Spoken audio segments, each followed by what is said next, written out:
Okay. Wow, full box tonight. Okay, let's get into it.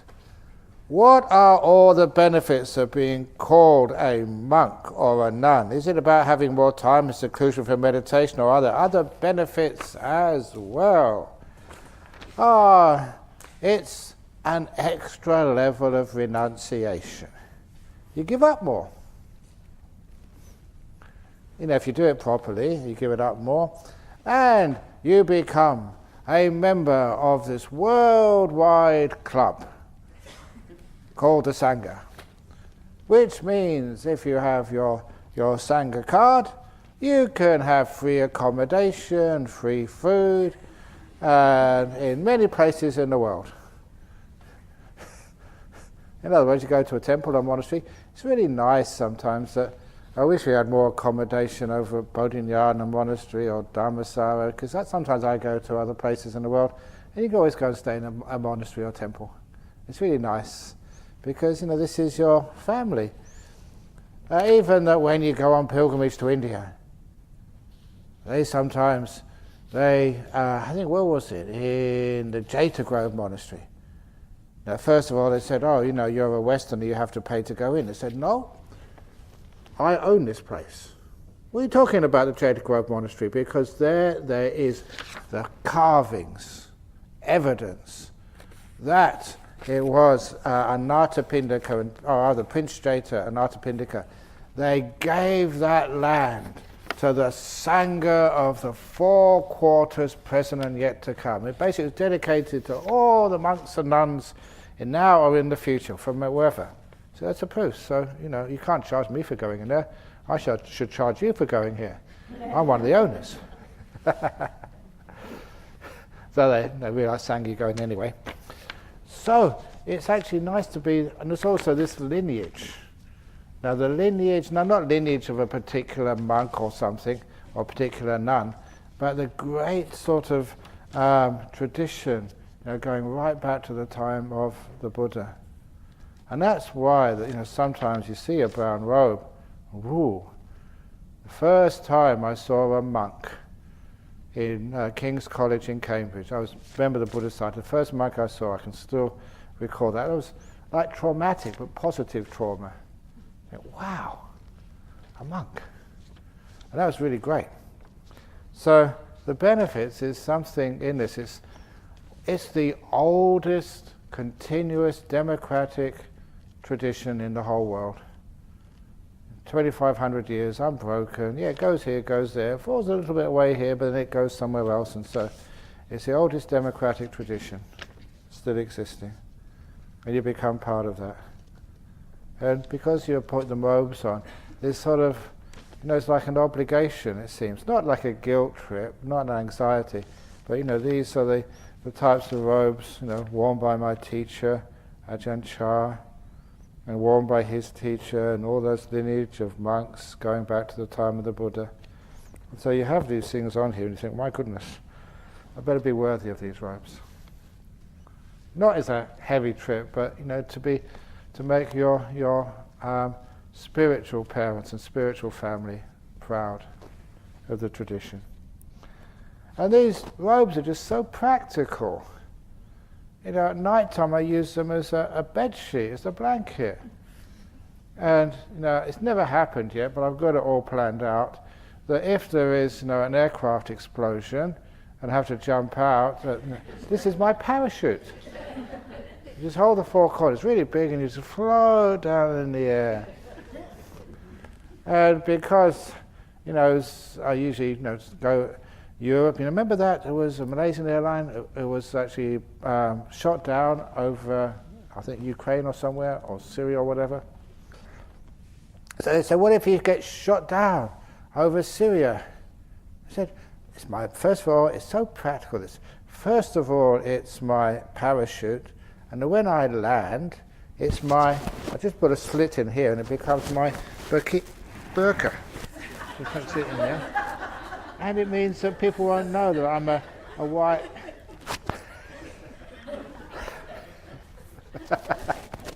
There were won't realise that, I'm sort of an Australian Buddhist. Otherwise, that straight away. So sometimes, and again, sometimes people, well, why do you wear uniforms? And it's because people can recognise you. So often, even in the Western places, that they've come up to me. Just I remember years ago in Armidale, these kids came up, tough guys. It's a low socio-economic area.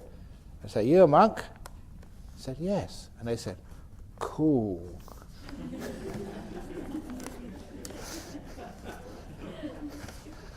And these were, little rough guys. If you said you were sort of something else, they'd have probably, I don't know. But anyway, there is something about sort of the idea of a monk and nun which people respect, no matter from what sort of, what tradition, what place.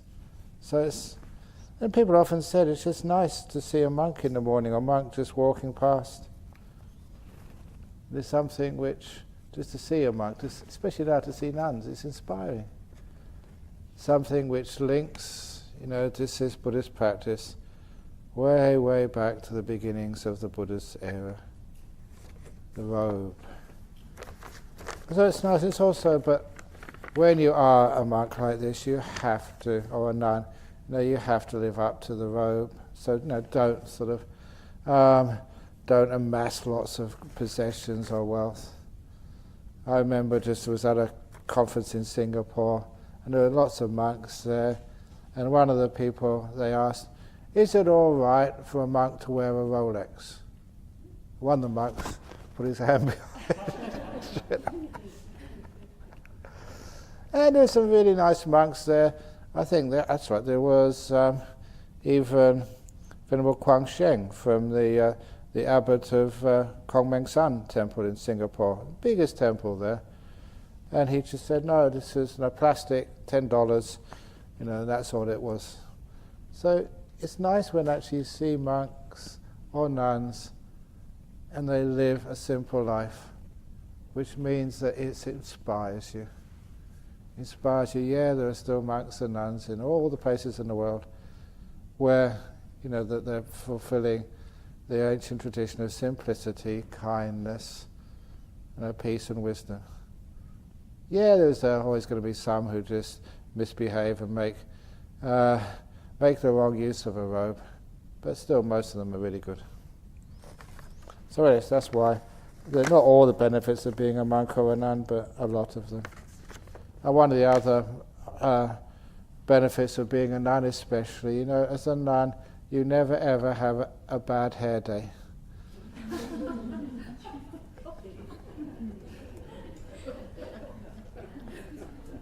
That just doesn't exist for you. So it's great, just you can do all sorts of interesting stuff as a monk or nun. Anyway, wonderful, Ajahn. Why did the Buddha... Oh, it's a joke. Why did the Buddhist coroner get fired? Because he kept printing birth as the cause of death. Why is the birth the cause of death? Okay, another Buddhist joke is anicca, dukkha, anatta. You know what those means? Anicca, impermanence, dukkha, suffering, anatta, non-self. Anicca, dukkha, anatta, walk into a pub. Or if from the United States, walk into a bar. Because a lot of jokes start off with they walk into a bar or a pub. So anicca, dukkha, anatta, walk into a bar. And dukkha said, "This bar is terrible." And anicca said, "Don't worry, it will change." And anatta said, "Who said that? Who said that?"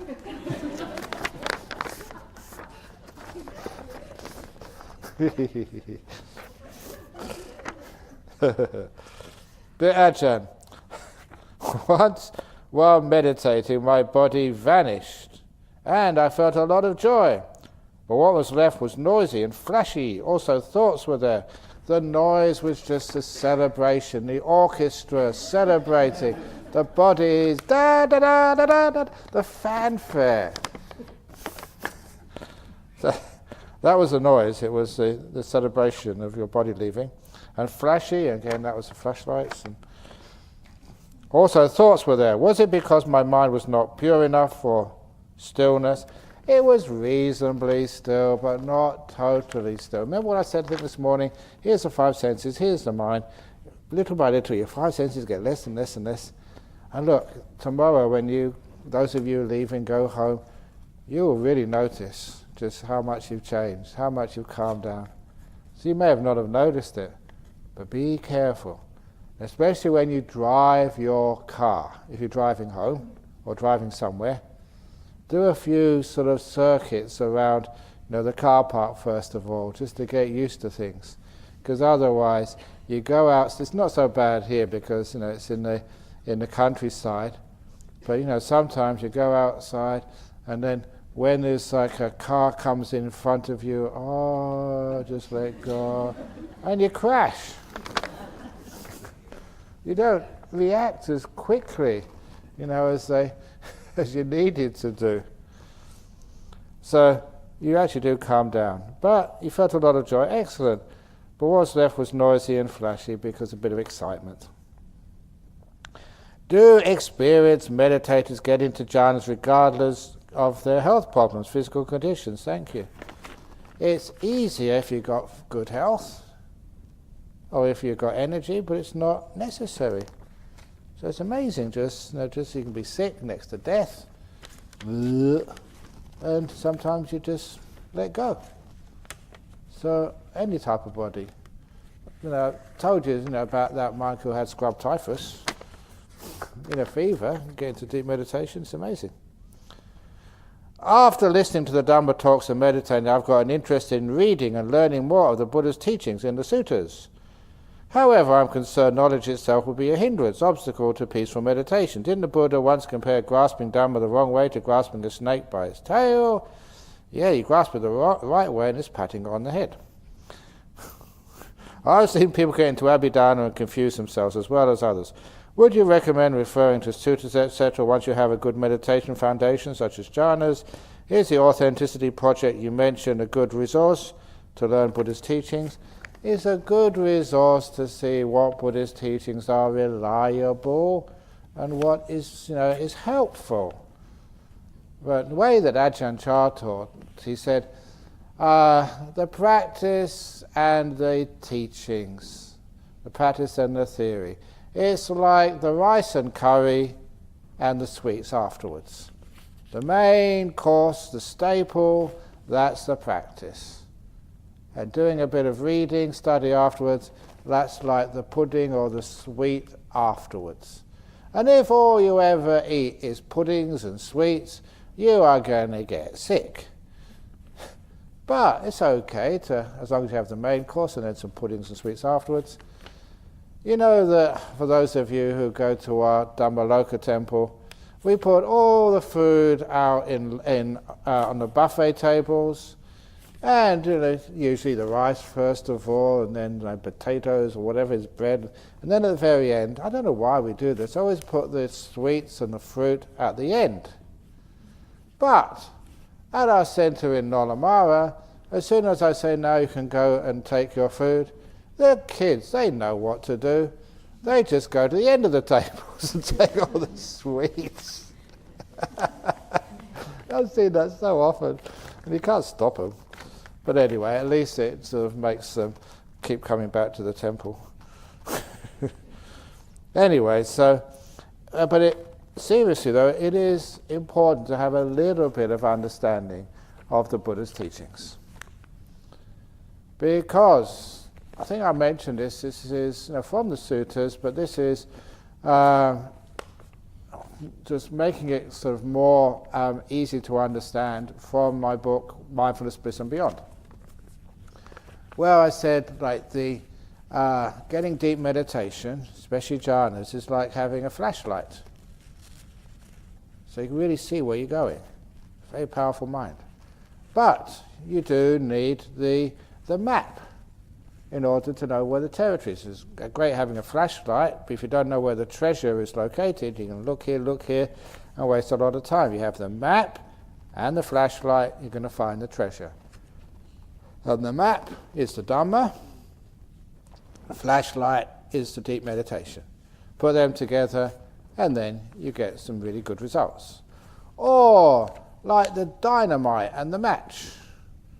If you just got dynamite, you're not going to sort of blow up defilements. If you just got a match, that's not strong enough. If you've got the two together and they come together, the match and the dynamite, bang! And lots of their delusions get obliterated. That is like the match, the light is like the jhana, and the gunpowder is the Dhamma you've known. Get the two together. You've heard about anicca, dukkha, anatta, not the ones who go into the pub, but the real ones. You've heard about those Four Noble Truths, wanting, and you've heard, even me put it in my way of first speaking, and then you get into deep meditation and say, wow, these things actually work. You really understand it, and by a little bit more letting go, you go deeper. Bang! So this is actually why you do need a bit of learning, knowledge of the Dhamma, accurate knowledge of the Dhamma, and also the practice as well. Those two go together, and that is powerful. That's why another of my favourite sayings from the Dhammapada, Nati jhana apanyasa, panya nati ajayato, yam hi jhanang cha panya cha sawe nibbana santike, which you all know the meaning of. It means there is no jhana without wisdom. You've got to have some nice insight, understand what letting go is to get the deep meditations. There's no jhana without wisdom, there's no wisdom without jhana. You've got to be still to see things as they truly are. They support one another, the jhana and the wisdom. And where in the person who has jhana and wisdom, when those two come together, they are in the presence of nibbana. They're right there, right next to it, with jhana and wisdom. Okay, dear Ajahn, so that's good to know some teachings. Is there a difference treatment and is there a difference treatment and teaching between a Theravada nun and a Mahayana nun? How about the practice of precepts? As I know, Mahayana strongly practice only vegetarian, one of the different practices compared to Theravada. Kindly share your thoughts. Okay, that some monks and some nuns practice vegetarian, not all monks and nuns practice vegetarian. It's actually for me that I'm a humanitarian. So I eat humans, is that right? No, vegetarian, fruitarian, humanitarian. So, okay, that's a joke, lost on you, crikey.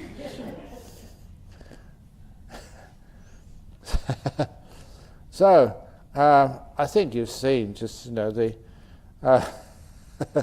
you are what you eat. So if you eat too many bananas, you become bananas. Oh, be careful. Okay, I better stop this. So Mahayana and Theravada, there's hardly any difference at all. But I don't know too much about nuns because I ain't one. But for monks, what was it? Next month we've got a Korean monk coming over to stay for a couple of months. Hey An, he's a very good old friend. Spent a rains retreat before. I can go and stay with them. Mahayana nuns and Theravada and Vajrayana. That is why when people ask what is my tradition, and of course you do always like to actually to bring things together and take down the walls between different traditions. Can't we just work together? And so trying to get some tradition which is common and just doesn't divide people. So that's when I started doing the taking the H from Hinayana, the Aha from Mahayana, and the Yana from Vajrayana to combine the traditions, and that becomes the Hahayana. So that's my tradition, the Hahayana tradition. H from Hinayana, Aha from Mahayana, the Yana from Vajrayana. That's the best tradition. Or the old joke going around, this is about 30, 40 years ago, big vehicle, small vehicle. Big vehicle, small vehicle, all vehicles will be towed away at the owner's expense.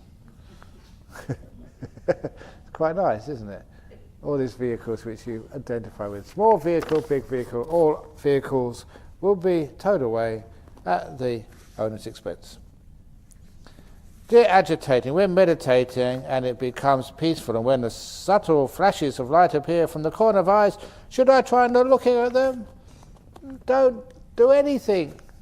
Should I do this? Should I do that? Should I not do something? Not doing something is doing something. Just shut up and just let it happen. Because sometimes you say that people shouldn't control, and I usually give the simile of the car, not driving the vehicle, let the vehicle do the driving. But I still remember this woman. She picked me up with her son at Heathrow Airport to take me to her house, to spend the night, starting a trip over in England. And she knew, as a Theravada monk, you shouldn't really drive alone with a woman. Have to have the man there. So I was in the passenger seat. He was in the driving seat, and the lady was in the back seat. Every few seconds, don't drive that fast. This is the best way. Don't go that way. Go another way. Just look, there's a flat light coming up soon. Just slow down. And that poor boy. I've heard like GPS. This was GPM. Global Positioning Mother. And she was the most controlling backseat driver I've ever seen. Experience. So yeah, when you try, don't do the driving, but don't tell somebody else how to drive. Just sit back and enjoy the journey. And this is the same with this here. Just let it be. Just see what happens. They come, they go. Whatever happens is fine. So they come from the corner of your eyes, just over here. Just keep looking, don't move. Don't get excited, just carry on. Don't do anything. I find my heart rate goes up naturally when these things happen. Should I not worry too much about these and let myself get used to them so the excitement dies down eventually? Yeah. We always get excited because these are powerful states of mind. But it's the excitement sometimes just disturbs everything. Remember, like an Ajahn Brahm sitting by the still forest pool. Doesn't get excited, just lets it be. I told that story, beforehand to the husband of one of the Thai ladies who, she was actually here the other day feeding, one of the people who were feeding you. And unfortunately he passed away some time ago. But he had a job as a photographer for the Sunday Times newspaper. And that the editor called him to the office one day and said that there was a rumour going around, only a rumour, that Kylie Minogue, the pop singer, that she had a bit of a difficult time and she was hiding in Cable Beach Resort up by Broome. And the editor said, do you want to go up to Cable Beach Resort to see if it's true? And that's just a lovely place, an idyllic location. So he said, yeah, sure. So off he went there just to make sure, who knows, maybe she's there or not. And of course, no one would actually say because she was in hiding. So he wasn't really a paparazzi except for this time. He climbed over the fence and he crawled through the bushes. And, you could see that one of the little cottages there was a bit special. So he waited. And he remembered the simile which I told about Ajahn Brahm's still forest pool. Used it in totally the wrong context. And he waited and waited. And sure enough, Kylie Minogue came out. It was true. And so he had to be so careful. He got excited. Kylie Minogue would go back in and hide again. She'd know she'd been busted. Or security would find out and arrest him or something. But because of his training in the Buddhist temple, don't get excited, no heart rate. Just calm down. Focus. Click, click, click. He He said it was the most exciting time of his life. He got the photograph, and it was syndicated around the world. It's one moment of being a real paparazzi. The rest of the time was boring. Just photographing the opening of the new toilet complex in Scarborough Beach. Photographing just stupid stuff. But anyway, that was exciting. And he said, thank you to these teachings. So when you say, how do these teachings relate to daily life, the real world? But that's the idea. Sometimes you get really excited. Just calm down. And then amazing things happen. By remaining still and quiet, those lights come out to play as you describe. However, I now find a clash between being still and quiet and the joy pleasure that starts to arise when the lights come out. I feel reactionary force to remain still quiet despite the joy pleasure arising, resulting in everything just resetting back to the beginning. Is stillness and quietness mutually exclusive from the joy pleasure from these lights? No. Actually, they come together. So the stillness is just so refined and so beautiful. So the pleasure gets very refined. So I just go for the stillness, and the pleasure will not disturb you. Stillness rules. The last story in your book, Opening the Door of Your Heart, is about the deva who tries to save a worm 108 times from a pile of excrement. It's not from a pile of excrement, it's from a pile of shit. Sometimes people say, Ajahn Brahm, you shouldn't use that word. But it's the word which people use. So you've got to speak in the local language. One of my friends back home wanted me to ask you if this was your sneaky way of hinting that you have been trying to save us 108 times through your 108 stories. Of course it was. Why did I mention 108? Because that's the last story in the book. And the last story in the book, was the 108th story. And there was a worm in a pile of dung. And the deva tried to put him out 108 times and he wouldn't go. So that was 108 stories to those people who were reading that book, 108 times trying to pull you out, and it didn't work. And it's a great story. I've got to say it now again because I've started it. There was two monks, and those two monks, best of friends, always hung out together and just went wandering together, pilgrimage together. And when they died, one of them went to a heaven realm, the other one, because of some bad karma, was reborn as a worm in a hot steaming pile of cow poo.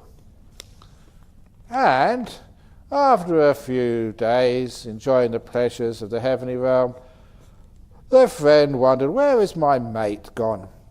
And he's not close by, so he searched all the heaven realms.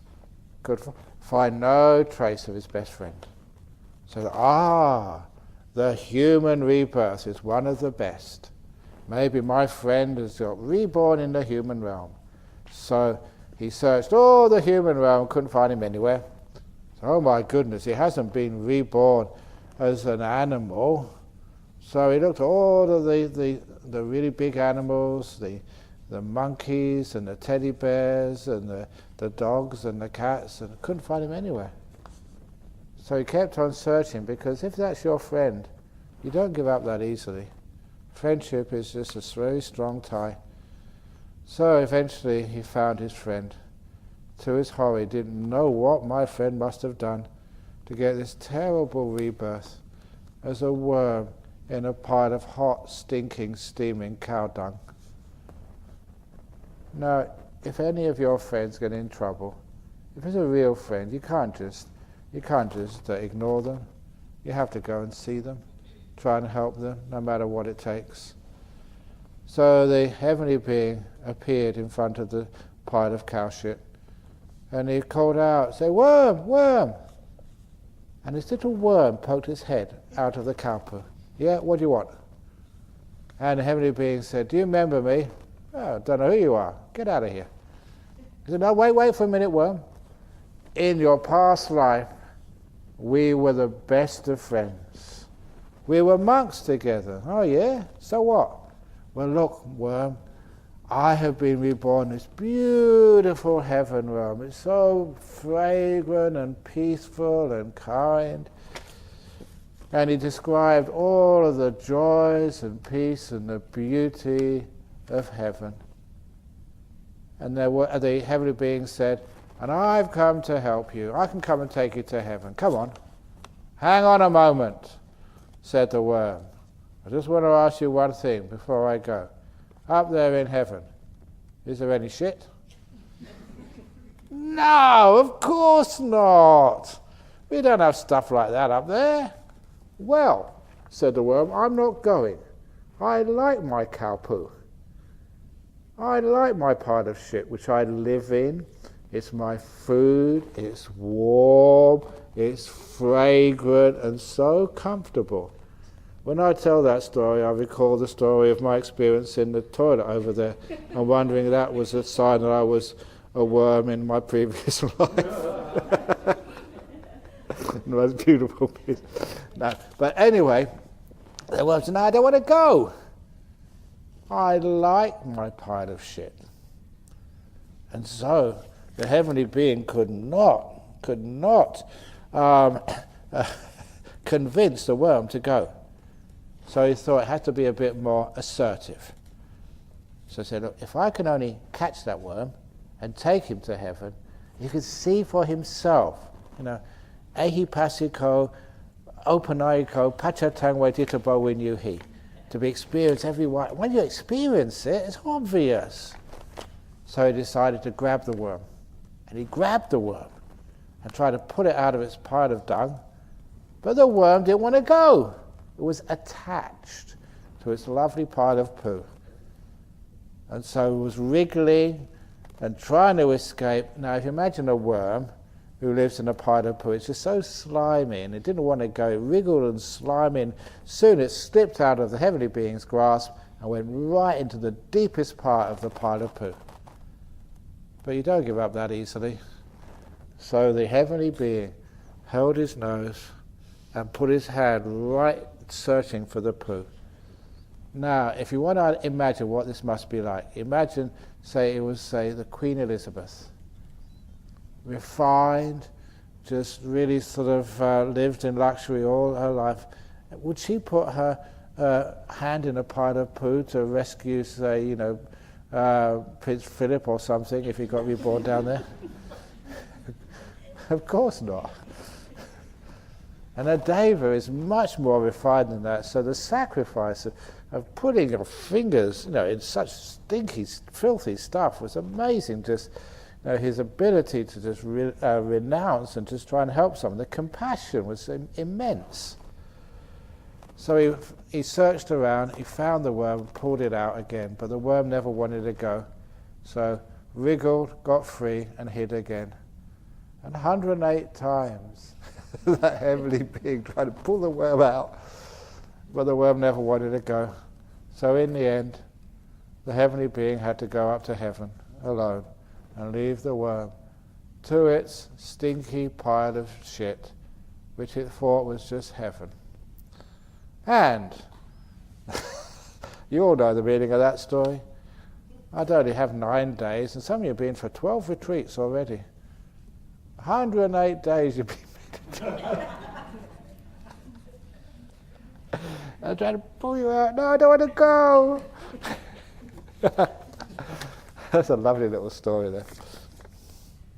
But with the last story in the other book, the Good, Bad, Who Knows book, similar story, but this is about becoming too confused about study. Because this was the story of the professor of philosophy, who would enjoy, he was a single fellow, but he was actually, that's what Socrates say, that if you get married, if you have a happy marriage, you're fine. If you have a difficult marriage, you become a philosopher. That's what Socrates said. We said a lot about his marriage. But anyway, the professor of philosophy, he heard that there was a new restaurant opened up in town, 5-star chef, Michelin rated. So because he liked his food, he made an appointment. But when he rang up, they said, oh, there's a 3-month waiting list. And so he said, put my name down. So when the 3 months came up, he dressed in a really fine suit, because a very, very strict dress code, not like this place. Very, very strict dress code. And he went there, showed his ID to the maitre d' outside, and said, oh, yes, sir, you have a booking tonight. So the maitre d' took him to his seat. This was really an expensive restaurant. The lights were not light like this, they were just dim, but it was enough light to see where you were going, but it was dim enough to give it like an ambience of seclusion, so you didn't need to be distracted by sights. You could really enjoy your food to the max. And they sat him down on this plush chair in front of this mahogany table with candelabras, with the candles adding just a little bit extra light, so you could actually read the menu and just have a good meal. So once he was seated, the waiter came in full tails, lovely bow tie, impeccably groomed, and handed the professor the menu. And the menu itself deserved to be in a museum, in this beautiful card, not like the paper you see in McDonald's, beautiful card with like gold on the gold rim, and it was like calligraphy, all the different menus. So the professor said thank you to the waiter, and then the professor looked at the menu, and then ate the menu, and went and paid and left. Because the professor of philosophy didn't know the difference between the menu and the food. Do you understand? All the theory, the Abhidhamma, the suttas, all the words, the books, don't eat the books. Look at the books and order the food. So what's on the menu? Well, on the menu there's first jhana, second jhana. Don't just eat the menu. Order the dishes and eat them. I want the opportunity to say thank you for the amazing experience here at Jhanagrow. Thank you to Venerable Ajahn Brahm for making all of this possible and make a huge difference in humankind. A difference, is that a difference for the better or for the worse? Because people say you've made a big difference in my life. Which way? To all the bhikkhunis who shared and inspired me with their amazing discovery of life in the Dhamma. To Ajahn Brahm, sorry if I got the name wrong, for the bird who talks joke.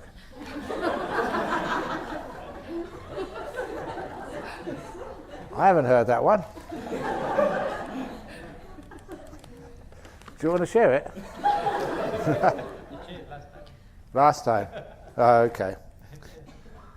To Bianca, amazing love and kindness to all of us, and to all retreatants for being here and make it possible a pure land does exist. It's nice actually to experience. This is a pretty pure land, living together in peace and harmony, fearless, trusting one another, really good food, good company. You don't need to talk so much to have a good time. So, sadhu, sadhu, sadhu. Why did you decide to become nuns? You asked me that question.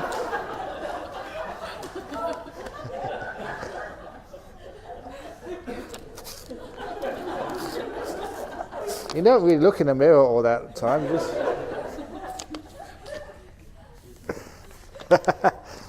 right, you think you answered that yesterday, didn't you?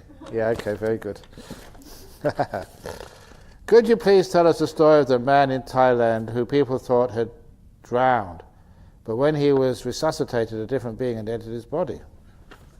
Oh, that's actually not in the books, but that was quite a well-known monk in Thailand. It was actually I'll give you a clue. It's Ajahn Sujata's teacher over there in Chiang Sao. But anyway, he told a story. Again, another of these like sort of near-death experiences stuff. that his earliest memory was of this huge light, and coming out of the light and being in the body of this young boy who was being dragged out of the lake. And the backstory, what happened before, which he found out but didn't experience, there was a young kid, his sister was supposed to be looking after him in a village in Thailand, and the sister was just going to do some washing by the village lake, and the kid was with him playing around, being a naughty little boy, and he slipped into the lake and went under the water. So the sister just ran to the house, called her father, called all the other people there, and they dived into the water looking for this boy. And apparently he was there just most of the day, for 7 or 8 hours or something. And when they dragged him out, they found his body was lifeless. And apparently they said that what they used to do was to take the feet and drag it sort of upside down from the pond to the village to try and get some of the water out. And to their surprise, he came to. He resuscitated. And he was, so that's this fellow's earliest memory. And it does seem to be that it was a different person actually came into the body. The original person had passed away, and a new one came in. Not quite the same. It's like the body was somehow or other still viable, and a new life came in, and that became quite a famous monk. So weird, but true. And when we tell these stories, I remember just one of the other Thai girls, who comes, she's been coming just ever since we first came here. So she said when she was young, she actually saw us with her own eyes in the village, that one of the people had died in the village, so she was only a young girl. And so what happened, they got the monks there in the evening to do the chanting. The funeral was going to be the next day. They got the monks there to do the chanting. All the monks there from the village were there. And they had the coffin there, and the person was laid down there dead. And then the person came to. He said the first people running out of the house were the monks.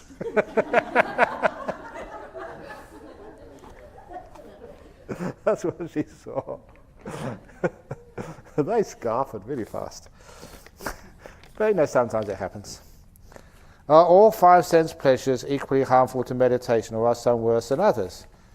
Oh, no, not so much harmful, they're disturbance. So it's the sense of sound is the last one to go. So, smell, taste, and what's the other one? So sight, they're not so difficult to shut down. But the two really difficult ones to get past are the sense of feeling, bodily sensation, and sound. So that's most of meditation is learning how to calm those ones down. So that you can find a way. And this is like sometimes the breath, I call it like a stepping stone to cross over from the bodily feelings into just the mind. So to let go of the body all in one go is a bit difficult, so you go halfway in the stream, you let go of most of the body sensation, but you still have the breath, and then from the breath to the mind. Just one way of looking at it. Can we have a group photo opportunity tomorrow, please? Well, I'm a bit concerned about photographs because the reason is, I do go to Indonesia a lot, and the Venerable Sri Panyawaro, who is, his monastery is in Wihara Mendut, not far from Borobudur Temple. He told me that they have to stop flash photographs of that ancient monument because the flashlight is actually degrading the stone. And I say, the same thing is happening to me. All these photographs is degrading my face. People don't believe that. So, if we can get everyone together, but the trouble with a group photograph, you get most people there, and then someone's in the toilet. Or someone they're just catching a few things or something. So it's really hard to get everybody there together. So anyway, if you want to arrange that tomorrow, that's fine by me. And a group photograph, because there always has to be somebody taking the photograph, and they obviously not in the photo. So quite often we line everybody up, And then I volunteered to be the photographer. So you can no. Ajahn, when you had sexy thoughts of the remote monastery, did you have jhana yet? You're not supposed to tell whether you have it or not. It's okay, you can tell about, your bad states of mind. You're not really supposed to say too much about your good states of mind. But, I knew how to meditate then. But this was an obstacle which, was coming up. So, yeah, you do get deep meditations, but then you've got to do some more work to get another paycheck. And I was maybe trying too hard. I thought you said jhana is better than sex, and so it should end all sexual fantasies. Should do. We all know that meditation retreats is better than going on holiday. That doing dharma is better than going shopping. But does that stop you going shopping? So, it's just the knowledge of it, experience of it, doesn't stop the desire for sensory pleasures. That's only eradicated with the very powerful experience of anagami. So what the deep meditation does, it subdues it, it weakens that old habit. Dear Ajahn, could you please say something about the right view and right wisdom that is the basis for renunciation in the second factor of the Eightfold Path? Well, the right view that nothing is permanent anyway, so you can't take it with you. Even though this lawyer, every time you said, I can't take it with you, started contemplating, why not? There must be a loophole somewhere. So that's what lawyers are like, they want to find loopholes. So he knew, he was a very rich lawyer, and he knew he was going to die soon, had some incurable disease. And so that he thought, and he got the perfect plan. On his deathbed, he only had a couple of days to live. He gave instructions to his wife, go to the bank, and here's the 2 big suitcases which I use, fill them with $100 notes. Actually, what's the biggest currency notes? It's euros, isn't it? I don't know, anyway. With 100 US dollar notes. Do they have 500 US dollars? No? They do? I don't know. We don't have any money launderers here? Okay, say $100. $100 notes. No 50s, no 20s, $100. Pack them, or both suitcases, as full as you can, with high currency notes. There's enough in the bank. And he said, now, just above my bed here, the attic, place those 2 suitcases perfectly above my bed in the attic. So, the plan is, when I leave my body and I die, I can grab those 2 suitcases on my way up to heaven. That's my plan. So, the wife said, okay, I'll do that for you. No need to argue. Waste of time arguing with the lawyer. Even judges know that. So, she did that, got these big 2 suitcases packed full of money, many millions of dollars in there, and put them exactly above his bed. Next day he died. So, she did all the arrangements to the funeral, and only just maybe a day later she decided to go and check, see about the suitcases. And she went up into the attic, the suitcases were still there. And she sort of cursed and said, stupid husband. If he'd have asked me, I'd have told him to put them underneath the bed, because I know which way he was going.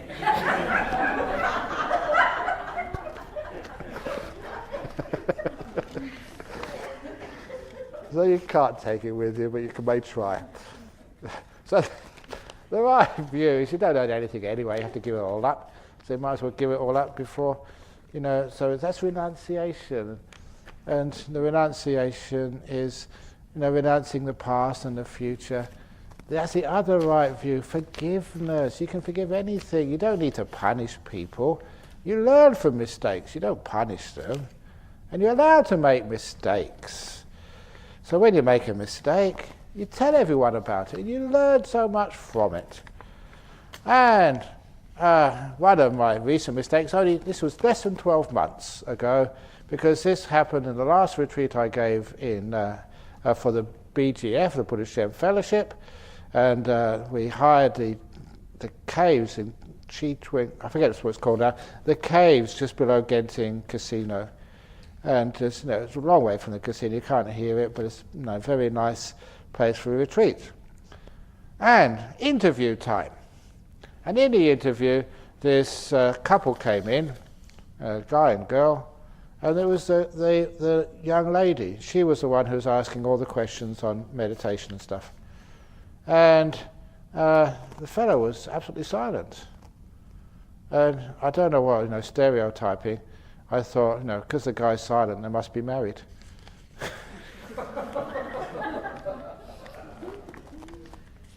Please excuse me. And then she looked about sort of early 20s, he maybe sort of late mid-30s. And so I asked her afterwards and said, is that your husband? And both of them burst out laughing. And when she stopped laughing, I said, that's not my husband, that's my father. And when you think about it, I thought, I'm only 16, and the father was about 45, 46. And you think about it, that I thought she looked old enough to be married. And so to her, that was a compliment. She was so pleased that, she looked mature. And you can imagine how pleased her father felt that he looked young enough to have a young wife. So when they finished laughing and they left, about 5 minutes later, they sent in an ang pao. Ang pao, the red packet, they put donations in. And it was 100 Australian dollars, and with a little note, please use some of this when you get back to Perth to go to the opticians and get your prescription checked.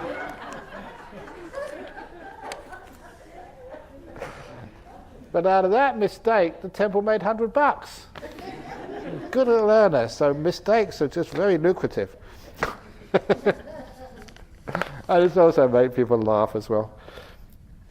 So that's the right view. You let things go, you laugh. In the past you can't change anyway, so laugh at it, be kind to it, and it disappears. The future, be compassionate towards it, and then it's, you don't worry, be hopey, and then you find out everything goes pretty okay. So you renounce the worry of the future.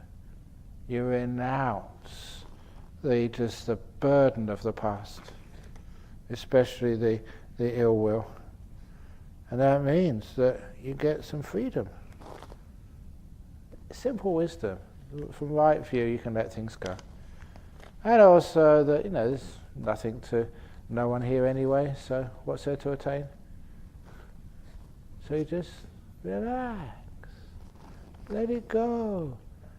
Enlightenment is not your problem. Nanya. None of my business. Sick? None of my business. Going to die anyway. Get it over and done with. So when you do that, you get so peaceful, so free. So right view, you can spend lots and lots of time on right view. There are recently many bad monks and fake nuns on the news in my country. Fake nuns. Which country are you in? I hope it's not Australia. My dad is now very skeptical about donating to monastic. How to ease his skepticism? You never donate to a monastic. You donate to the temple. And make sure that the temple is always audited, like we are over here. So you can see the accounts. There's a couple of people, I know Lucky knows, she's on the committee. So, that every cent, has to be accounted for. So, that's the trouble. Monks, should never have to have money. So what do they need money for? And people say, oh, but you've got to be travelling. And I said, look at me. I travel so much, and I don't take money with me. You know what? And sometimes they say, don't you take an attendant with you when you go travelling? And people say, can I be your attendant? I say, what do I need an attendant for? If somebody takes me to the airport, and then when I get into the aircraft, it's maybe about 20 attendants in there, called flight attendants. And then someone picks me up at the other end. And one of the reasons why I like travelling alone, not with an attendant, because if someone's travelling with me, they keep asking me questions about meditation and Dhamma and no peace at all. Because this happened to me when I was at Malacca.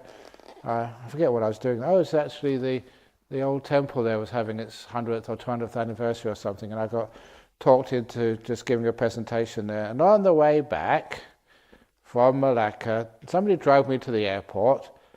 And when you're being driven to the airport, you can't sort of get out and go somewhere else. You're stuck.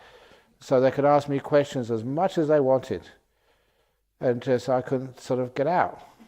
So they asked me questions. At least here, if I get tired, I say I'm going to the toilet. But you can't actually get out of the car and go to the toilet. So I was stuck there for a couple of hours answering all these questions. We got to the airport. Now I can have a nice quiet time on the flight back to Perth. Should never sort of just anticipate that things are going to work out as I want. Because you know what happened? I was sitting on the window seat, minding my own business, and there was a gentleman sitting next to me. And then I thought I was pretty safe, and then this woman passed by, and she stopped, and she looked at me and said, "Are you Ajahn Brahm?" I said, "Yeah." I said, "I can't lie. I can't say, no, I'm not Ajahn Brahm." So, "Yeah, I am." He said, "Oh, I really wanted to discuss something with you." I said, "Well, I'm terribly sorry, but this gentleman is sitting next to me." You know what she did? She said, "Oh, sir, would you mind exchanging seats?" And I was using all my powers to say no, N-O, no. And he said yes. They exchanged seats. She was in the aisle seat, I was in the window seat. I couldn't escape. So I don't know, 5 hours, 6 hours, asked me about all her marital problems, business problems, all the stuff of her life. Gee, you can't get away from it. Free counselling. But anyway, that's part of life. You can't change it, so you just have to accept it. So, anyway, we're going to get onto this. So yeah, all that, I don't need sort of money when I travel. So what, monks and fake nuns? Oh, do you mean those monks who actually just walk down the streets and they sort of ask for money and they give you something back, those fake monks and nuns? Because every now and again you have those in Melbourne and Sydney and Singapore and stuff. And they're all sort of part of gangs because sometimes people are gullible. And they say, please give a donation, otherwise it's bad karma. And, sometimes in Malaysia, that was happening a lot, and I gave the advice. I said, if that happens, because they usually go with lots of people, maybe to a market, so just ask the monk just to wait for a few moments, and then get the greasiest, smelliest of curry from one of the stores and say, "Oh, may I give you a donation?" When they open their bowl with all of the Malaysian ringgit notes in it, pour the curry on top. It's pretty mean, isn't it? But teach them a lesson. But no, you see, you can offer food, but not money. On that also, other subject, money goes to temple. I was coming back from the United States, I forget which part, Singapore airport. I was just going to have a few minutes, just relaxing, and then get the connecting flight back to Perth. But the trouble in those days that I knew so many people, in the airport, and the security wasn't so tight. So I had half the members of the Buddhist fellowship. They were waiting me at the gate inside the airport. And so I sat down. They got me a cup of tea. But then they started asking me all questions. So I'm exhausted, I'm tired. So I thought I'd go to the toilet. I said, I need to go to the toilet. So I went to the toilet. And those who've been in Changi Airport, you know that there's many cubicles in there. They sort of have a toilet attendant there to keep everything clean. You know what happened as soon as I got in there? You wouldn't believe this was possible, and it happened. The toilet attendant looked at me and said, "Are you Ajahn Brahm?"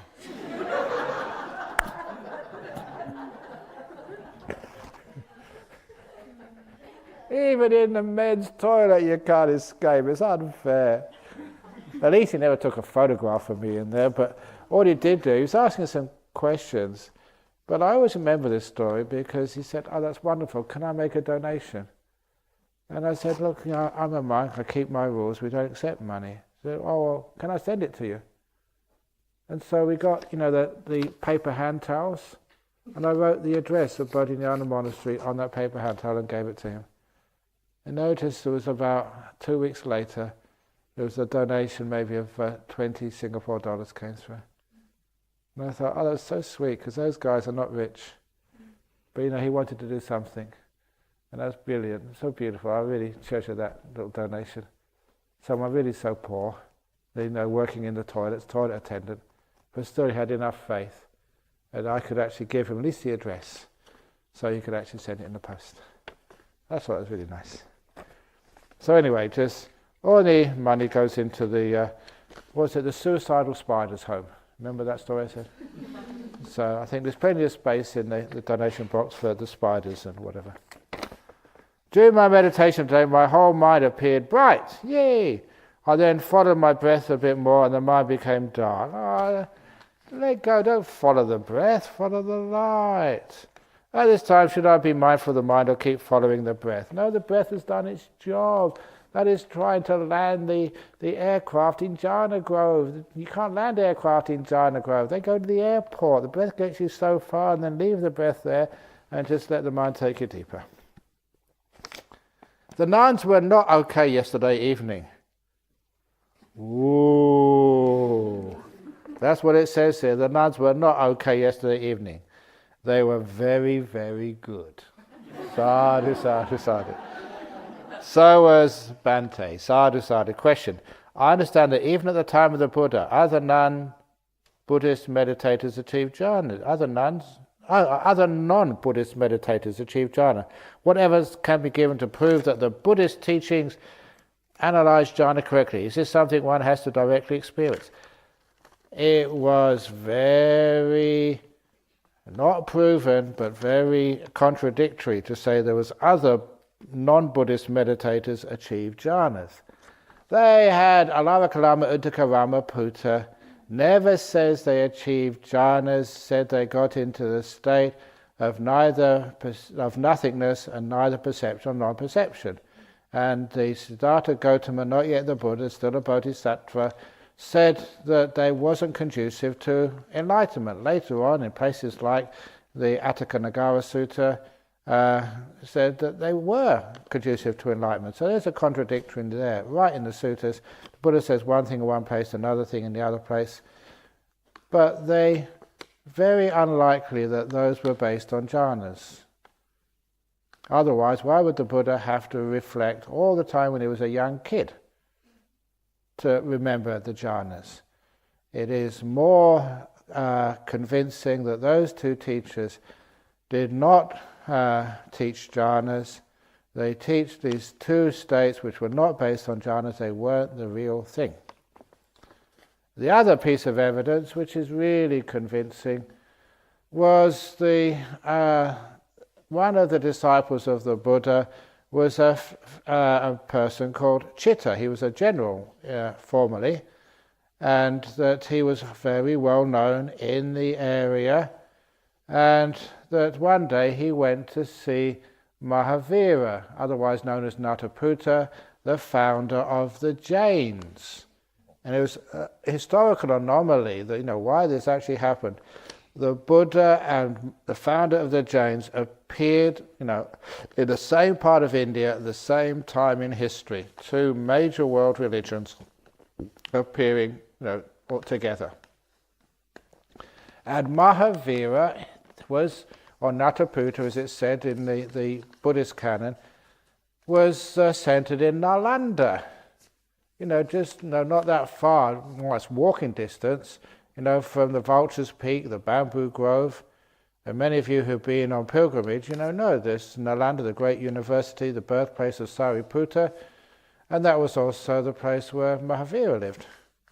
The Jains, two huge religions, the same place, the same time almost. Anyway, that Chitta went to see Mahavira. So these were, the opposition, if you like. And so some of the rules which the Buddha did, like not cutting trees, they did that because the Jains would not do that. So there's many of those rules, were literally keeping up with the Jainses. It was true. We told that joke during the Vinaya class. But, so Chitta went to see Mahavira, and Mahavira said, "Oh, here comes a well-known disciple of the Buddha." I said, "He should know this. We were just talking, discussing this crazy idea coming from your teacher that through meditation you can stop thoughts. You can have, instead of awareness, without thoughts. What do you think of that, Chitta? Do you believe that?"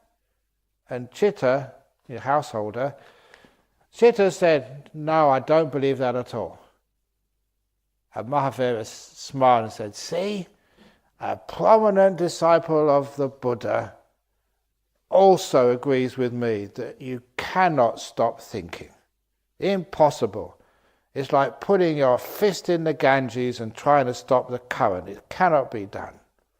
And you see, this is confirmed by one of the chief disciples of the Buddha, lay disciples. And Chitta was sitting there quietly all the time and said, "Yes, exactly. I don't believe that. I know that." Because I can get into jhanas. He was an anagami. And Mahavira said, "These disciples of the Buddha are sneaky and tricky. It's very hard to have a really good conversation with them."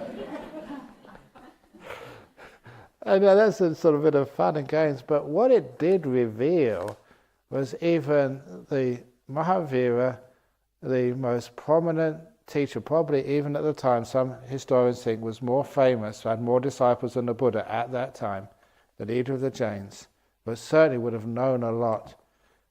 Never thought it was possible to stop thinking. Had no experience of jhanas, or even knowledge that they could be possible. And it does say in the sutras, the Buddha who discovered jhanas. So, that is very unlikely that other people in the time of the Buddha had jhanas, other than his disciples.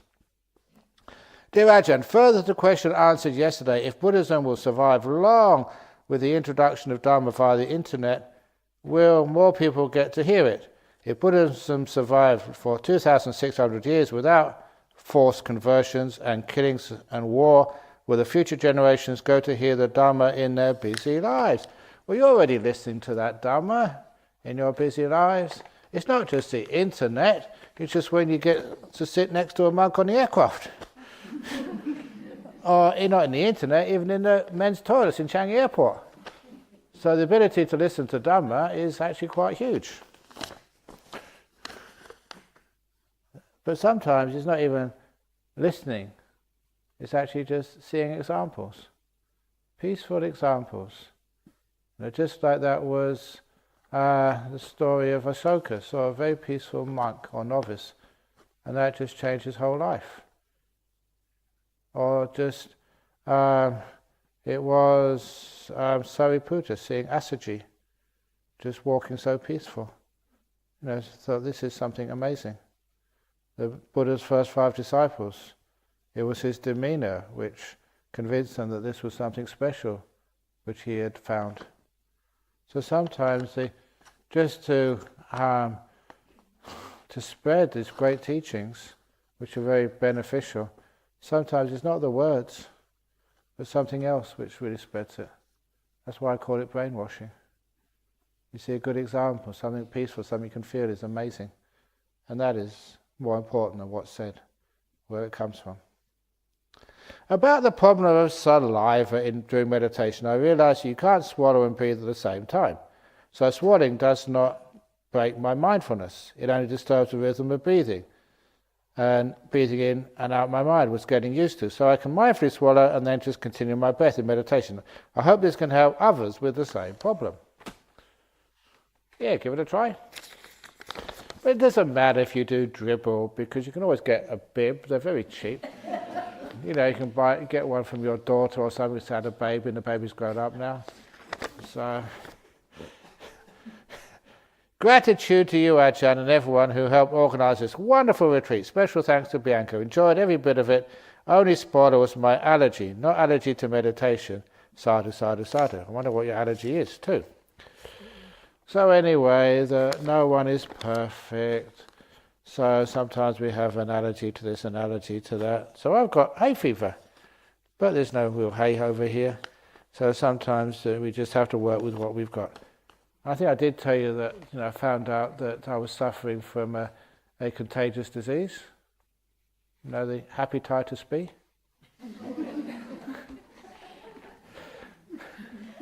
Listen, not hepatitis, happy-titus.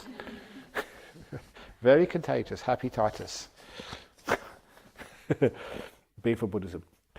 Dear Ajahn, your generosity in all the volunteers in Sangha at Jhana Grove has been overwhelming. It has put my own capacity to give without expecting anything in return into question. I want to give my sincere thanks in teaching me this profound lesson, and I leave this retreat with a renewed commitment to work towards the betterment of all beings selflessly. Much great gratitude and metta. You know, giving not expecting anything in return is just such a beautiful thing. And often, you know the answers, but sometimes all these people who come to offer dana to you, all those people over the road there, they come and offer food every day to the monks, and some of them, I say, have been coming there for 33 years, 34 years. The only time they miss is they're on holiday or they're overseas, or if they don't come, they're really sick. And I ask them, some of them, they get up really early in the morning, 4 o'clock in the morning, and that's just they've gone shopping beforehand, the day before. And then they come and they just make sure that they start cooking, and it's really good food. Sometimes it happened, some of the Thai ladies used to come here, the husbands would complain. And they complain in front of me. They say, my wife doesn't cook nice food like this for me.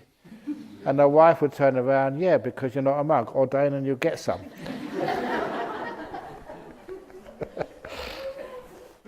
And they do all of that, and when they sort of come, if it's some for a big occasion or something, I can understand that. Well, every day for years?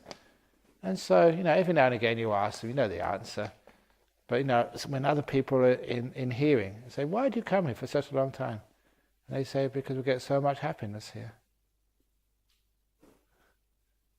You get so much happiness from giving. And there's not much which I can do to give, but every now and again you have these opportunities. And this one time about a year ago, that I collect these iPads, to bring back to give you during the meditation retreat. But I was transiting in Changi Airport again, and there was this Western girl, and she was trying to get some sleep. She was on one of the couches, and she was tossing and turning, and trying to put her hand over her eyes because it was just too bright. And so I got out one of my iPads. I said, here, I have these.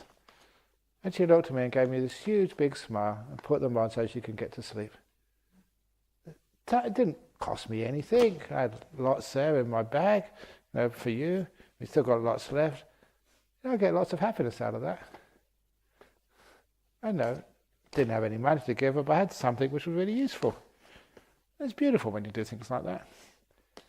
You don't expect anything back in return, but my goodness, you get heaps back. There's any chance to give. And you can't do that very much as a monk, except by giving Dharma, or sometimes by opening the door for you. I love doing that. So, whatever you can do to give is beautiful. Ajahn, can jhanas replace sleep? They reduce sleep, and if you get jhanas regularly, you hardly sleep at all. So, almost. Thank you for the wonderful retreat and for your teaching. Finally, I'm enjoying my meditation. Oh, crikey. That really makes me happy. I've given something, just the fact you can enjoy meditation. Because sometimes meditation has this terrible thing. It's religious, you're supposed to do it. But, people don't really have fun with it and they don't enjoy it. And I enjoyed, as a layperson, as a young one, I enjoyed my meditation so much. That's why you wanted to share it with people. You don't want to sort of give you a hard time or torture you. So when you enjoy the meditation, that makes me very happy. And it also knows once the enjoyment starts coming up, it's going to take over and you're going to really get some big happiness. What made you choose to become a forest nun? Aren't you scared of all the wild animals? The wrong question. But look, there's more wild animals in the city than there are in the forest. And you know that. You just bikies, thieves, robbers. Wow, there's huge wild animals out there in the forest. Sorry, in the city. But you go into the forest and it's wonderful. You seem much kinder than your teacher Ajahn Chah. Why is that? No way. But, sometimes it depends the reputation of Ajahn Chah. I actually lived with Ajahn Chah, so you know who he was, and he was incredibly kind. But sometimes people have all of these, I call it hagiography, all these rumours about who Ajahn Chah was and what he did. And soon you have, when I die, rumours, Ajahn Brahm could read my mind. He knew what the question was going to be before I even asked it. Let so much go, my young. Just a bit of good luck, that's all. So anyway, Ajahn Chah was really kind. And anyway, much kinder, I don't know. Just we don't judge, but he was certainly kind enough. Do you think dogs can meditate? I've got 2 Jack Russells who are usually very busy and bark at other dogs that go past the house. They also hate the postman and can hear him a mile away. However, when I meditate, they wait outside my room to come in. When they see me pick up my blanket and speaker, I do guided meditation. The dogs get either side of me and close their eyes and don't move, not even when they hear the postman. Sometimes they rest their heads on me. That's called sloth and torpor. So it's obvious that they are meditating. They've got hindrances. Is there any way to explain this? Of course. The dogs, they can pick up on what you're doing. I say the dogs can meditate. Don't know if they get into jhanas, but sometimes you see them sleeping and they sort of, you can see their tail wagging or their little paws moving and stuff. So they're having some great fantasy there somewhere. And it's the same when they're meditating. Why not? Ajahn, could you please explain how to open the door to your heart when in pain? Yeah, you get the knife of letting go. So when you're in pain, you find if you close the door of your heart to it when you're in pain, the pain gets worse. So just experience the pain, however you can, and just see, just with the, just the mindfulness, what makes the pain less, what makes the pain worse. Just experiment, trial and error, and you'll find sometimes, the pain has got less. Why? And you'll find that is what we mean by opening the door of your heart. That's what compassion means. That's what letting go means. Because sometimes people say, we know letting go, you should let go, but how do you let go? This is how you train yourself to let go. Not in the theory, but try your body. You've got a pain and ache. If you let go, control, let things be, relax, you find the pain gets less. That's compassion. The old story, my mum, whenever I used to play soccer in the street, falling on the ground, getting sort of scabs on my knees, and because of the blood drying off, every time I'd hurt myself, my mother would kneel down and kiss the wound. And the pain would always go away, every time. Kiss it better, she would say. And never got infected. A mouth with so many germs on an open wound. No infection at all. Just the kindness was so incredibly powerful. And I thought that was obvious. That was just my life. You get a mother, you're really in pain or bleeding, and kiss it, and then it would go. And just The power of kindness and compassion just relaxes and heals.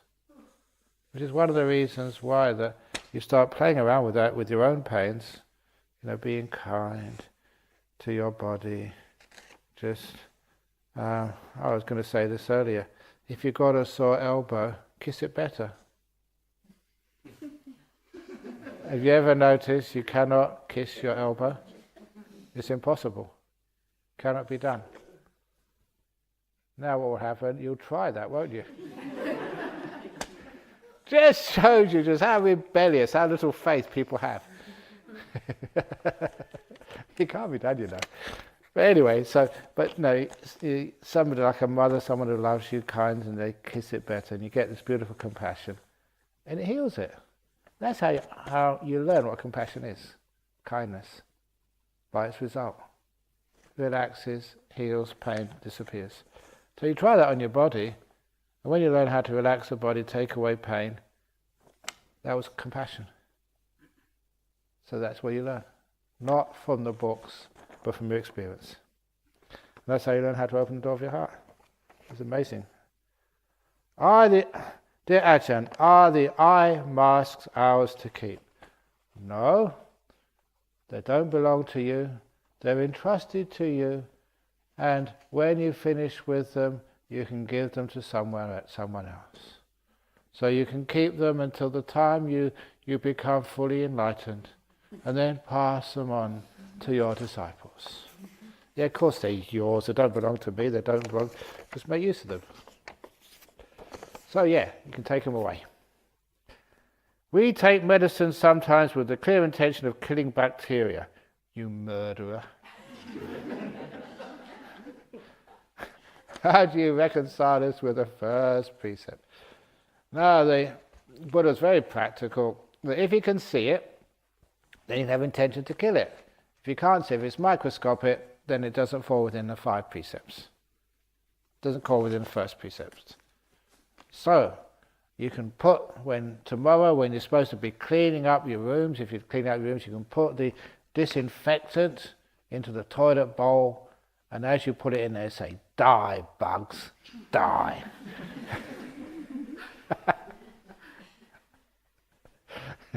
No, you don't get that crazy. So you just do it. That's not breaking the first precept.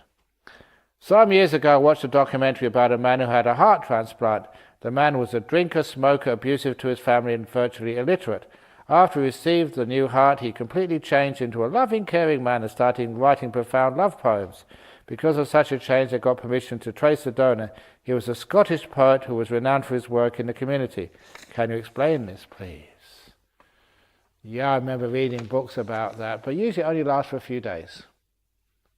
There was this amazing case of a young girl who had a heart transplant, and when she came out of hospital and got home again, she had nightmares, and the nightmares was of being murdered.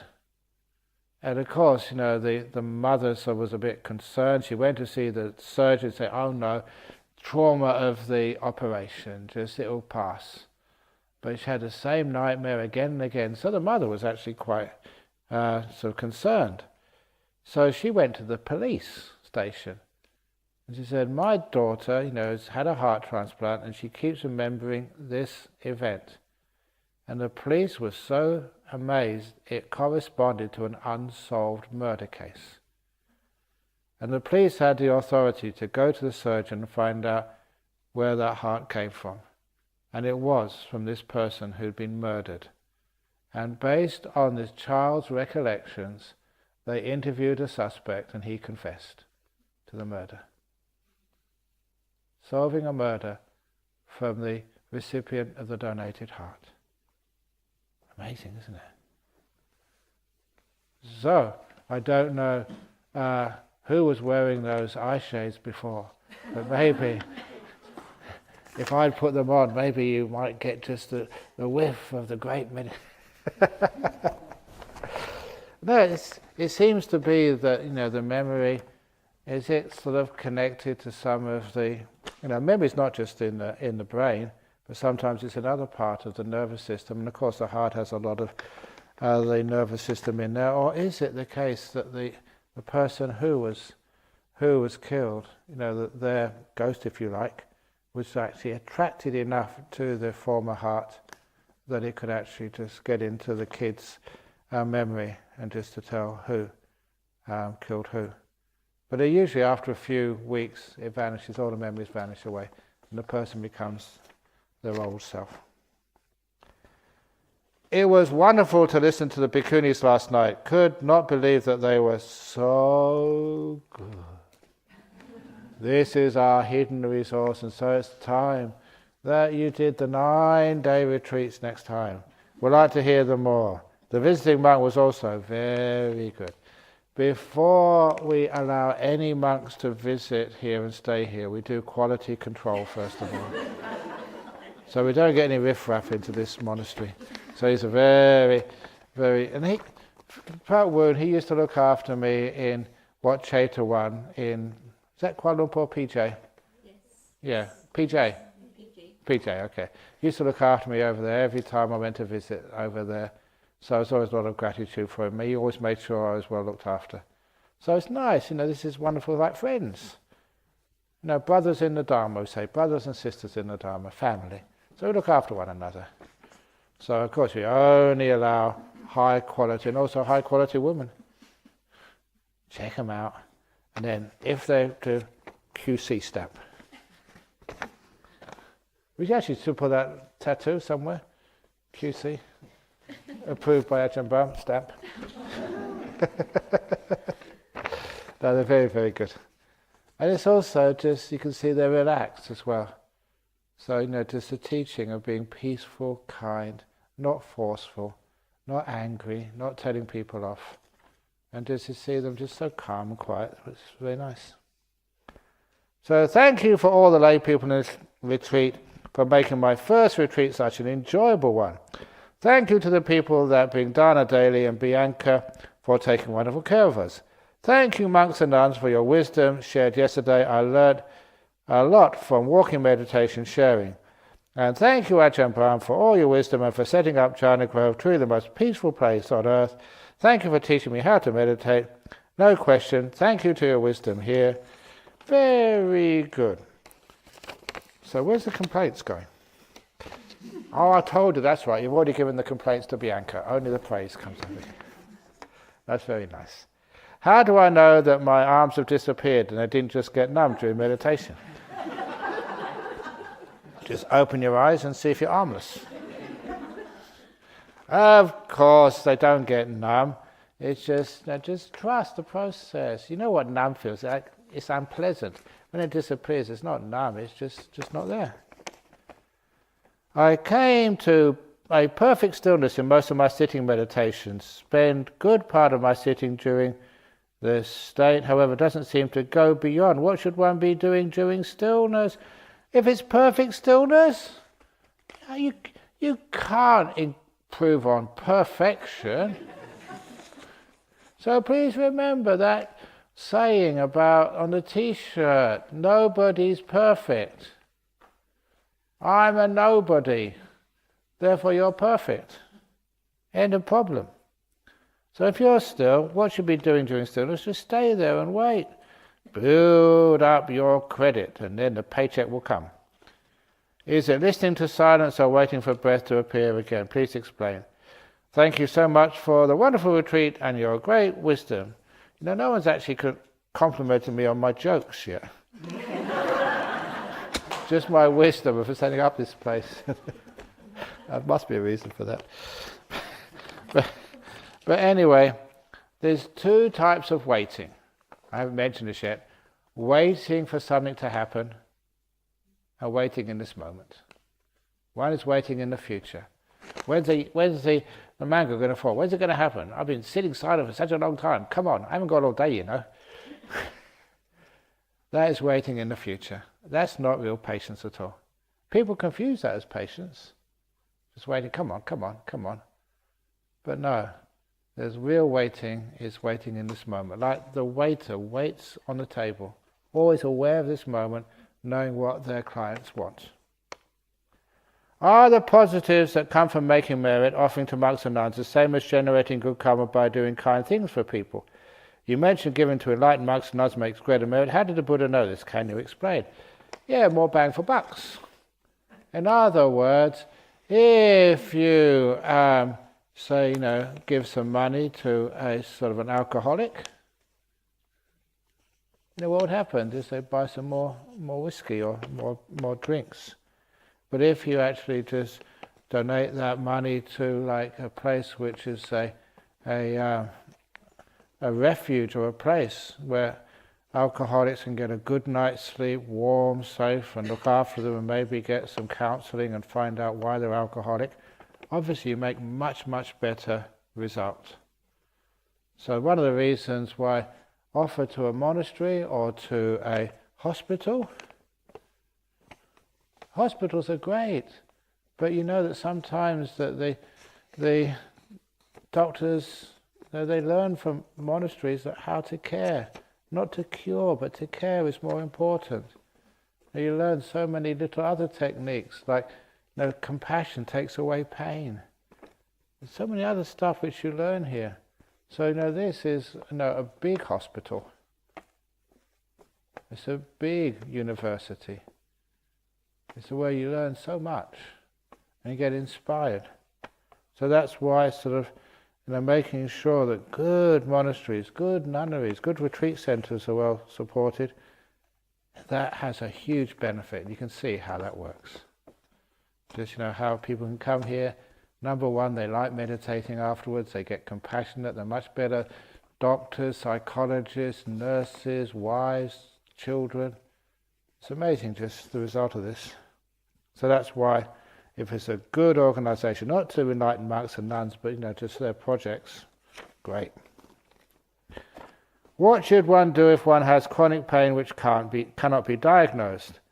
First of all, please trust people. They say, I'm in pain. Say, you're nothing wrong. You're just being a hypochondriac. That story of the hypochondriac who went to see his doctor and said, I think I've got bird flu. You're not a bird. And why you always come, whenever you read in the paper you think you've got it, you're just a hypochondriac. The doctor really gave it to him because he was fed up with this guy always coming and wasting his time. There's nothing wrong with you, perfectly fit and healthy. Just get out of here. I had enough of you, hypochondriac. And this gentleman was just felt so rejected and so shocked. He staggered out of the doctor's surgery not knowing where he was going and got hit by a truck and killed. And the doctor sort of heard the sound and ran out and thought, oh my goodness, I was too tough on him. I was so shocked, even the doctor had a heart attack. He died as well. So the two of them died, and so they were buried in the same cemetery in adjacent graves. And the first day after they were buried, the doctor was woken up because the hypochondriac was banging on his coffin. He said, what do you want now? Said the doctor. He said, have you got anything for worms?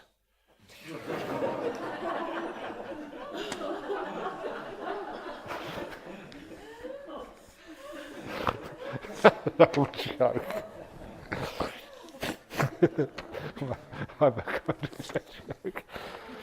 Oh boy. So, if someone ever comes up and says they're hurting, please, don't tell them they're making it up, because to them it is hurt.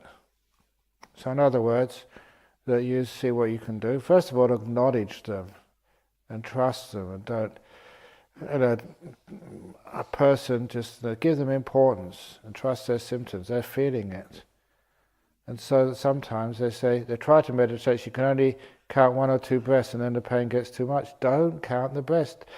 What to do is always to say that whatever's in front of you is the most important thing in the world. So if it's the pain, be with the pain.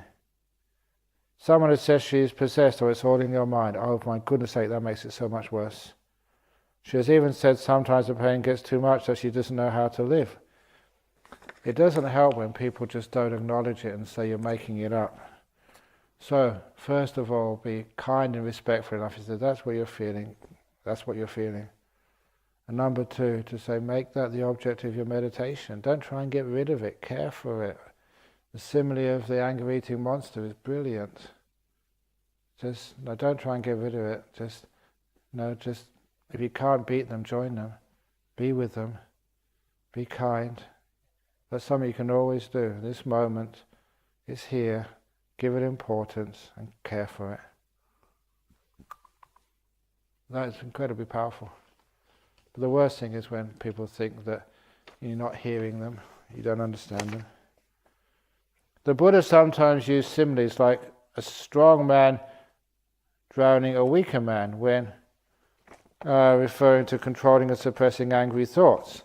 Strong man drowning a weaker man, that's, it doesn't sound like Buddhism to me. But sometimes they put these things in there, and sometimes you wonder, where's that really coming from? Or they have, for example, the English saying, to kill two birds with one stone. So we don't use that. We change it in Buddhism to cut two carrots with the same knife. So just a little bit of cultural change. I was wondering how we can reconcile this to what you have been teaching, that is, to make peace and be kind to our anger, etc. What are your views on this? A strong man drowning a weaker man, what does that so teach you? So, no, that doesn't make any sense to me. I can really feel some restlessness today, and I know I will feel none of it once I get back. Any tips on how to meditate better to handle this? Thank you for your wisdom. Don't fight the restlessness. A lot of time restlessness, tomorrow, you're already planning what you're going to do. How many of you packed your bags? That's ridiculous, you haven't left yet. So, for goodness sake, if you packed your bags already, unpack them tonight. And don't pack them to the last minute. Get in this habit of living in the present moment and just squeezing as much out of this retreat. It's a 9-day retreat, not an 8-day retreat. Ain't finished yet. And who knows, maybe I'll ring up the airport and they say, I'm sorry that there's been a difficulty, everyone's gone on strike, there's been a terrorist attack, so you can't go on the aircraft tomorrow, so you've got another day here. Yay! Who knows, the future is uncertain. So please don't do today what you can put off until tomorrow, because you might die tonight. My favourite saying. Don't do today what you can put off until tomorrow, because you might die tonight. It's going to happen one night. And imagine you've got all the washing done, all the dishes done, and it's your last night on earth. What a waste of time that was.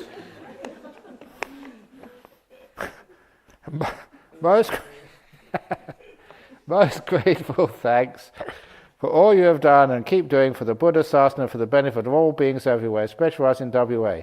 We are extremely fortunate you came and stayed and made your base here. Not my fault. I never told you actually why I came here.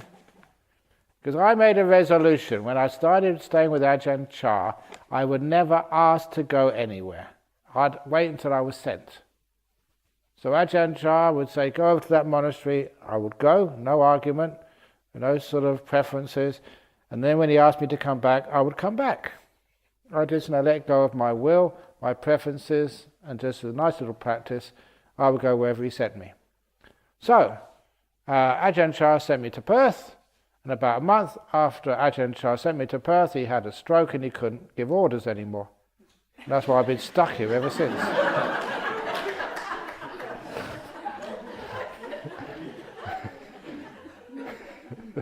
And that's the truth. Thank you, Ajahn, we are truly blessed. Wishing you long life, excellent health, peace and contentment. Peace and long life? Long life and excellent health. You can't have both. Venerable, when you first became a Buddhist nun, here we go, did your family object to it? Yes, because they thought I was a monk. They thought I was a male. That's why they've got... It's not to me. So, did you have any objections? Any of you? Probably not. Anyway, you can answer that question afterwards. It's only 2 questions. I'm over time, so please, 3 questions. I hope you don't mind. Can you please explain the meaning of to be aware of what is happening in the moment in meditation, mindfulness?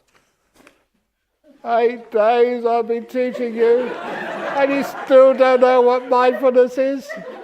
I'm going to go and become a nun.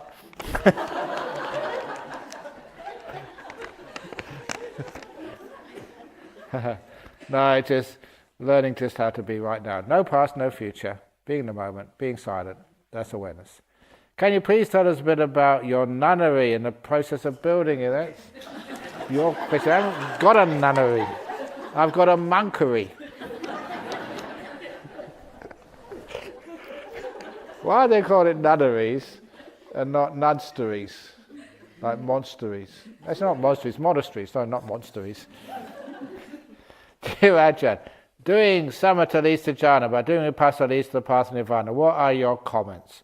That is Gomayang. You need samatha and vipassana to get jhanas and nirvana. You can't have one without the other. So that is not the word of the Buddha. No, one more. There's nunneries, sons. Oh yeah, these are all nunneries. So I passed these questions. When you first became a Buddhist nun, did your family object to it? Can you please, if your family do object, if any of you really want to aspire to being a Buddhist nun, what a wonderful gift that is in this world. You've seen examples of how they can inspire and just, to lead a community and to make Buddhism as it was in the earliest days equitable. You don't care if you're a monk or a nun. If you're a Caucasian, if you're Asian, if you're African, it doesn't matter. Just as long as you're willing to wear the robes with sincerity and with respect to what they mean and inspire other people, what a wonderful thing that is. And so, if somebody stops you from doing good karma, that's really bad karma.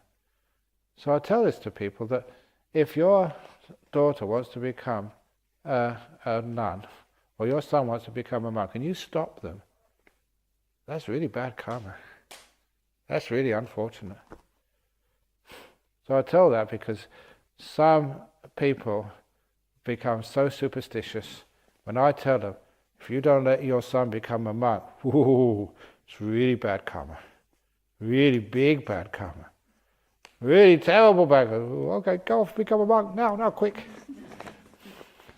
Because it is true, stopping people doing good karma is a wonderful thing to do. As I used to tell Dr. Kesri Dhammananda, in Malaysia in particular, but many other countries as well, people are so inspired when their daughter becomes a nun. When somebody's daughter becomes a nun, but as long as it's not your daughter. In other words, my daughter, oh no, not mine.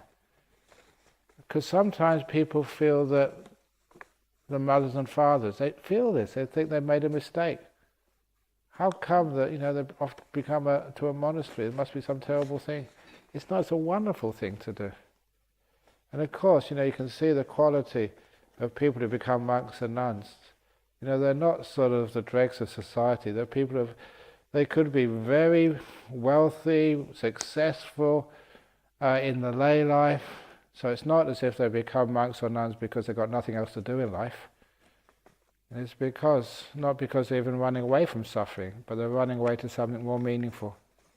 A beautiful thing to do in their life, to inspire other people. And when many paths in this life are becoming just a bit meaningless, how much money do you need? How much power do you need? How many children do you need? What's the purpose of life?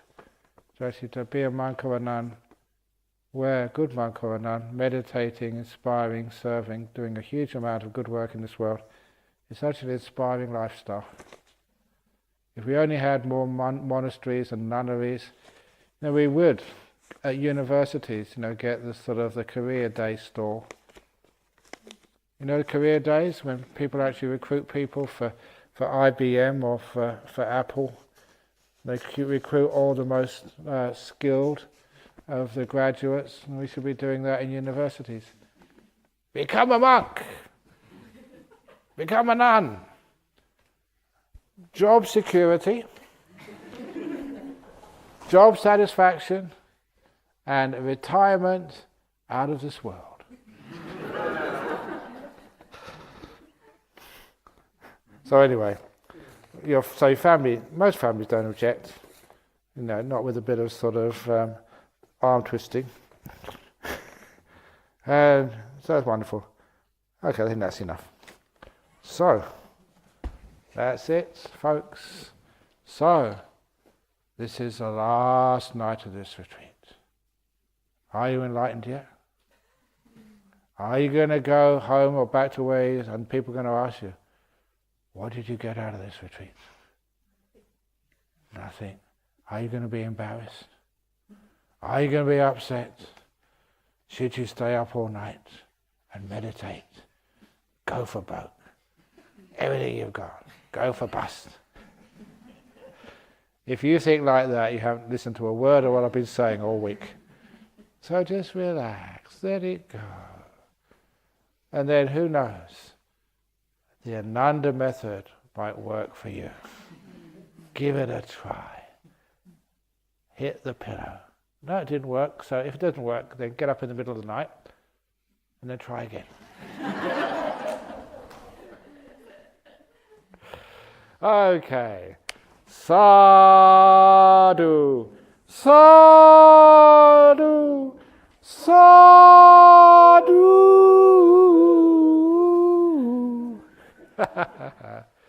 And don't forget to meditate when you go home, and to get up early and do your chanting, and do the 3 sadhus really loud. That must be grounds for divorce from your partner and your neighbours. But at least you learned a bit of fun and joy and put energy into life. Thank you very much. So good night, everyone. See you tomorrow. Maybe.